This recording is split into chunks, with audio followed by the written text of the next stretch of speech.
ಒಂದು ಭಯಾನಕ ಸಿಂಹ ಇತ್ತು. ಅದು ಪ್ರತಿದಿನ ಪ್ರಾಣಿಗಳನ್ನು ಹಿಡಿದು ತಿನ್ನುತ್ತಿತ್ತು. ಎಲ್ಲ ಪ್ರಾಣಿಗಳು ತುಂಬ ಭಯಪಟ್ಟವು. ಒಂದಿನ ಎಲ್ಲ ಪ್ರಾಣಿಗಳು ಸೇರಿ ಒಂದು ನಿರ್ಧಾರ ತೆಗೆದುಕೊಂಡವು. ಪ್ರತಿದಿನ ನಾವು ಒಬ್ಬ ಪ್ರಾಣಿಯನ್ನು ಸಿಂಹಕ್ಕೆ ಕಳಿಸೋಣ, ಆಗ ಅದು ಬೇರೆ ಪ್ರಾಣಿಗಳನ್ನು ಕೊಲ್ಲೋದಿಲ್ಲ. ಸಿಂಹವು ಅದಕ್ಕೆ ಒಪ್ಪಿಕೊಂಡಿತು. ಒಂದು ದಿನ ಒಂದು ಚಿಕ್ಕ ಮೊಲದ ಸರದಿ ಬಂತು. ಮೊಲ ತುಂಬ ಚಿಕ್ಕದ್ದು, ಆದರೆ ತುಂಬ ಬುದ್ಧಿವಂತ. ಅದು ನಿಧಾನವಾಗಿ ಸಿಂಹದ ಕಡೆಗೆ ಹೋಗತೊಡಗಿತು. ಮಧ್ಯದಲ್ಲಿ ಒಂದು ಹಳೆಯ ಬಾವಿ ಕಂಡಿತು. ಅದಕ್ಕೆ ಒಂದು ಯೋಚನೆ ಬಂತು.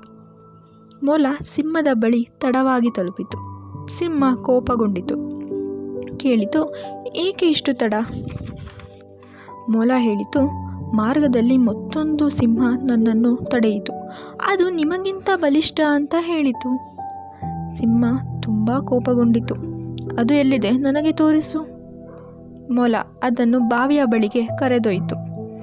ಸಿಂಹ ಬಾವಿಯೊಳಗೆ ನೋಡಿತು. ಅಲ್ಲಿ ತನ್ನದೇ ಪ್ರತಿಬಿಂಬ ಕಾಣಿಸಿತು.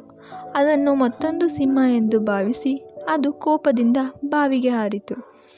ಹೀಗೆ ಸಿಂಹ ಬಾವಿಯೊಳಗೆ ಬಿದ್ದು ಹೊರಬರಲಿಲ್ಲ. ಎಲ್ಲ ಪ್ರಾಣಿಗಳು ಸಂತೋಷಪಟ್ಟವು. ಚಿಕ್ಕ ಮೊಲದ ಬುದ್ಧಿಯಿಂದ ಕಾಡು ಉಳಿಯಿತು. ಬುದ್ಧಿ ಬಲಕ್ಕಿಂತ ದೊಡ್ಡದು.